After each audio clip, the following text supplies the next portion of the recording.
شہر بنتے ہیں، مٹتے ہیں، عروج کے آسمانوں کو چھوتے ہیں اور زوال کی پستیوں میں دھنس جاتے ہیں، مگر جو سندھ کا شہر ٹھٹا ہے وہ تو بڑی عبرت کی جا ہے کہ اس زمین پر جہاں مخدوم محمد ہاشم ٹھٹوی جیسے استاد کے قدم پڑتے تھے، شاگرد وہاں ماتھے ٹیکتے تھے۔ اور اب یوں ہے کہ جس شام میں اسی ٹھٹا کے ہاشم آباد میں گورنمنٹ ڈگری کالج کے پرنسپل صاحب کی قیام گاہ پر پہنچا تو خود کالج کے احاطے میں لڑکوں کا کوئی جلسہ تھا، اور وہ شور تھا کہ خدا کی پناہ، وہ گا رہے تھے اور نعرے لگا کر آسمان سر پر اٹھا رہے تھے۔ میں نے پرنسپل صاحب سے کہ علم کا نور جن کی پیشانی سے پھوٹا پڑتا تھا پوچھا کہ ٹھٹا کے یہ نوجوان آپ کے کالج میں کیا کر رہے ہیں؟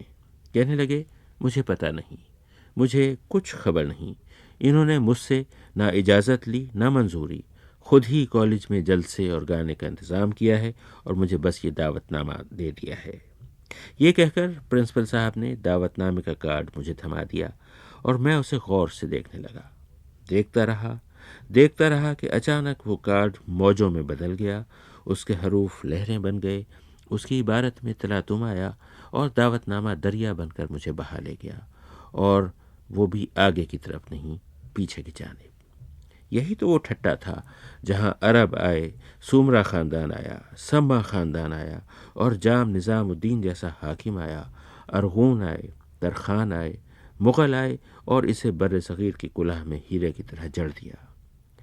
تاریخ کے ورق ایک ایک کر کے میری آنکھوں کے سامنے پلٹنے لگے۔ تاریخ کے استاد ڈاکٹر مبارک علی ٹھٹا کی داستان کا ایک ایک باب دہرانے لگے۔ اس کو پھر زیادہ جو شہرت حاصل ہوئی سما خاندان کا جو مشہور حکمراں تھا جام نظام الدین، تو جام نظام الدین کے زمانے میں ٹھٹا شہر اپنے عروج پہ تھا کہ یہاں پر عمارتیں بھی بنی، تجارتی مرکز بھی ہوا، اور ایک ٹھٹا شہر کی جو ایک حیثیت تھی، علمی حیثیت، وہ اس زمانے کے اندر قائم ہوئی۔ اور اس کا مشہور وزیر تھا دریا خان۔ تو یہ خود دریا خان کا اپنی جو ٹھٹا کے مشرق کی جانب اس کا اپنا ایک چھوٹا سا گاؤں تھا یا اس کا گوٹ تھا، تو وہاں اس نے اس اپنے گاؤں کو سرسبز اور آباد کرنے کے لیے ایک نہر نکالی تھی جو علی جا نہر کہلاتی ہے، اور اسی دریا خان نے ہی کلری نہر جو ہے یہ بھی اسی کی نکالی ہوئی ہے۔ اس کا نتیجہ یہ تھا کہ ان نہروں کے نکالنے کی وجہ سے ٹھٹا شہر کے ارد گرد سارے بہت سے باغات تھے، بڑا سرسبز یہ علاقہ تھا۔ تو ٹھٹا شہر کا عروج جو ہوتا ہے وہ تقریباً یعنی 14ویں صدی میں سما خاندان کے زمانے میں ہوتا ہے۔ اور پھر یہ ہوا کہ ایشیا بھر کے اہل علم، اہل ہنر کھچے کھچے ٹھٹا آ گئے۔ بحیرہ عرب سے ملا ہوا، دریائے سندھ سے جڑا ہوا یہ شہر باکمال لوگوں کے ہاتھوں نکھرنے لگا، سنورنے لگا۔ ٹھٹا کے بارے میں مشہور تھا کہ دولت اس میں بھری پڑی ہے، اور اس کی اس دولت کی خبر ہر ایک کو تھی، کالوں کو بھی، گوروں کو بھی۔ عیسیٰ خان ترخان کے زمانے کا جو ایک اہم واقعہ ہے ٹھٹا شہر کا، وہ یہ ہے کہ یہاں پہلی مرتبہ پرتگیز آئے۔ ہوا یہ کہ ان کی آپس میں خانہ جنگی تھی، تو عیسیٰ خان کو مدد کی ضرورت تھی۔ اس نے گجرات میں جہاں پرتگیز اس وقت تک آ چکے تھے، ان کو وہاں اس نے لکھا، گوا کے اندر ان کا مرکز تھا کہ ہمیں آپ کی مدد کی ضرورت ہے۔ چنانچہ پرتگیز مدد لے کر یہاں اس کی مدد کے لیے آئے، لیکن اس سے پہلے ہی ان کی خانہ جنگی ختم ہو چکی تھی۔ اور جب پرتگیز یہاں پر آئے تو عیسیٰ خان شہر کے اندر بھی نہیں تھا، اس لیے اب مسئلہ یہ تھا کہ وہ جہاں تک آئے تھے وہ اپنا معاوضہ لینا چاہتے تھے۔ جب ان کو کوئی معاوضہ نہیں ملا تو انہوں نے ٹھٹا شہر میں بڑی تباہی کی اور بڑا قتل عام کیا، جامع مسجد کو آگ لگائی، شہر کو لوٹا، اور جتنا لوٹ مار کا مال تھا وہ اس طرح سے جمع کر کے اور لے گئے۔ تو یہ سمجھیے کہ ایک لحاظ سے یورپین اقوام سے پہلا تعارف جو تھا وہ سندھ کا اس شکل کے اندر ہوا۔ اور اس کے بعد یورپین اقوام نے سندھ کو کبھی بھلایا نہیں۔ ہاں، تو عظیم الشان شہر ٹھٹا کے وہ جو اچھے دن تھے، ان دنوں یہ کیسا شہر تھا، کیسی گلیاں تھیں، کیسے محلے، کیسے چوک اور کیسے بازار تھے۔ ڈاکٹر مبارک علی تاریخ کے سمندر کی گہرائیوں سے یہ سارے موتی چن لائے۔ مثلاً ٹھٹا شہر کے اندر مختلف محلے آباد تھے۔ اب یہ تھا کہ ان محلوں کے جو نام ہیں، کچھ تو شخصیات کے اوپر نام ہیں کہ جنہوں نے ان محلوں کو بنایا، اور کچھ نام ایسے ہیں جو پیشہ کے اعتبار سے ہیں کہ ایک خاص پیشے کے لوگ جو تھے، مثلا محلہ سنگ تراشاں یا محلہ مسواک کشاں یا محلہ قصاباں، اس قسم کے، یا محلہ سادات رضویہ مطلب کہ اس کا بھی نام ہے مغل واڑہ، جہاں ایسا اندازہ ہوتا ہے کہ مغل آ کے آباد ہوئے ہوں گے، یا پھر شخصیتوں کے ناموں کے اوپر ہے، مولا محمد علی اور اس قسم کے۔ اچھا، یہی چیز بازاروں کی ہے، یہ بازار بھی مطلب شخصیتوں کے نام پر بھی ہیں، اور ان بازاروں سے یہ بھی معلوم ہوتا ہے کہ خاص بازار مطلب کہ ایک ایسے بازار جہاں سے جواہرات ملتے تھے، یا ایسا بازار جہاں صرف کپڑا ملا کرتا تھا، یا ایسا بازار جہاں پر کہ صرف فروٹس ملا کرتے تھے، پھل ملا کرتے تھے۔ تو یعنی بازار بھی اسی طرح سے ہیں۔ پھر یہاں پر ٹھٹا میں ہمیں کچھ اس زمانے کے جو عمرا تھے ان کی حویلیوں کا بھی پتہ چلتا ہے، مثلا خسرو خاں کی حویلی ہے، یا کوکی کی حویلی، یا ایک حویلی کا نام کشتی حویلی، یہ اس نام سے مشہور ہو گئی ہوگی۔ پھر یہاں مختلف چوک تھے، ان کے بارے میں بھی ہمیں ملتا ہے کہ بڑے بڑے میدان اور چوک تھے جہاں پر لوگ تفریح کے غرض سے آیا کرتے تھے۔ پھر دوسری چیز جو ہے اس زمانے کی یہاں کی مسجدیں ہیں، مثلا شاہ جہاں کے زمانے کی جو مسجد ہے وہ تو اب تک اسی حالت کے اندر موجود ہے، جو بڑی یہ اس کے ایک امیر نے بنوائی تھی۔ لیکن اس کے علاوہ بھی دوسری مساجد بھی ملتی ہیں، مثلا مسجد امیر خانی ہے، مسجد دابگیر ہے، اس قسم کی مسجد نعمت خانی ہیں، اس قسم کی مسجدیں تاریخی، وہ ان کے کچھ آثار ابھی بھی باقی ہیں۔ اور اس کے بعد ٹھٹا کی تقدیر بدلی، سمندر دور چلا گیا، دریا نے ساتھ چھوڑ دیا، نئے حکمرانوں نے اپنے دارالخلافے بنانے کے لیے دوسرے مقامات ڈھونڈنے شروع کر دیے، اور جس ٹھٹا کا مقابلہ پیرس سے کیا جاتا تھا وہ وقت کے پیروں میں روندا گیا۔ ٹھٹا کی اہمیت اس لحاظ سے بھی گھٹنا شروع ہوئی کہ ایک تو لاہری بندرگاہ جو ہے آخری مغل پیریڈ کے اندر، اس میں بھی ریت کے آنے کی وجہ سے جو سلٹنگ کا جو عمل ہوتا ہے اس نے وہ راستے بند کر دیے، چنانچہ لاہری بندرگاہ ختم ہوئی، اس کی جگہ ایک شاہ بندرگاہ دوسری بندرگاہ بنی، تو ایک تو ساری تجارتی اس کی اہمیت یہ ختم ہوئی۔ پھر کلہوڑوں نے اور تالپوروں نے چونکہ اس کو اپنا مرکز نہیں بنایا، یہ اس کی وجہ سے اس کی سیاسی اہمیت ختم ہوئی، اور اس کے بعد اس کی ثقافتی اہمیت بھی اس لیے ختم ہوئی کہ جب حکومت کا مرکز نہیں رہا تو ظاہر ہے کہ پھر لوگوں کے یہاں آباد ہونے کی کوئی وجہ نہیں تھی۔ پھر یہ ہوا کہ یہاں کا جو سندھ کا موسم ہے اور اس کی وجہ سے یہاں جو قدیم عمارتیں بھی بنی تھیں ان کے بھی اب نام و نشان تقریباً مٹ گئے۔ پرانے ٹھٹے کی باتیں اب خواب ہوئیں، بس جیسا کہ ڈاکٹر مبارک علی نے کہا، کچھ عمارتیں بچی ہیں، ان کا حال بھی اچھا نہیں، اور انہیں بچانے کے لیے جتنے اور جیسے جتن ہونے چاہیے نہیں ہو رہے۔ یہ عمارتیں اگر مٹ گئیں تو تاریخ کی سچی گواہیاں مٹ جائیں گی۔ ڈاکٹر مبارک علی نے اس روز مجھ سے کہا، تو وہ ایک ہمارا تاریخی ورثہ ہے، اس لیے کہ ایک تو ہوتی ہے تحریری تاریخ اور ایک ہوتی ہے جو عمارتوں کی تاریخ ہوتی ہے، اور عمارتیں جو تاریخ بیان کرتی ہیں، میں یہ سمجھتا ہوں کہ جو تاریخ عمارتیں بیان کرتی ہیں وہ بہت زیادہ مؤثر ہوتی ہے، اس لیے کہ وہ جھوٹ نہیں بولتی ہیں۔ اور وہ دعوت نامہ اب اپنے اصل حال پر لوٹ آیا، حرف، تحریر اور عبارت نے پھر اپنی اصل صورت اختیار کر لی، اور لفظوں کے آئینے میں مجھے آج کا ٹھٹا نظر آنے لگا۔ آئیے اس شہر کے شہریوں سے ملیں، عام لوگوں سے ملیں، سڑک پر چلتے پھرتے انسانوں سے باتیں کریں۔ میں اسمبلی کے رکن اور شہریوں کے نمائندے سے ملنے گیا تھا، وہ خود کہیں گئے ہوئے تھے اور ہر روز کی طرح اس روز بھی بری طرح مصروف تھے۔ میں ان کی انتظار گاہ میں بیٹھے ہوئے طفیل احمد عقیلی صاحب سے باتیں کرنے لگا۔ دیکھنے میں یہ دیوانے سہی مگر پرکھنے میں بڑے فلزانے ہیں۔ وہ اپنے بارے میں بتانے لگے، میں ٹھٹے میں رہتا ہوں اور میں صوبائی اسمبلی کے لیے امیدوار بھی تھا گزشتہ انتخابات میں۔ اس سے پہلے میں پھر اقوام متحدہ کے سیکرٹری جنرل کے لیے امیدوار بھی ہوا تھا۔ مجھے بعد میں سیکورٹی کونسل کے صدر نے خط بھیجا جس میں مجھے میرا شکریہ ادا کیا گیا۔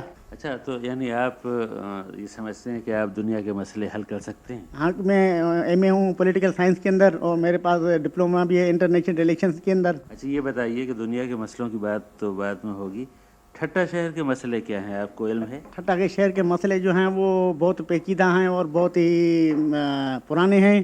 یہاں پر پہلا مسئلہ جو ہے وہ تو یہ ڈرینیج کا ہے۔ دو تین دن کے اندر شہر کے اندر وہ پانی کی نالیاں جو ہے وہ بہنے لگتی ہیں۔ دوسرا مسئلہ کیا ہے؟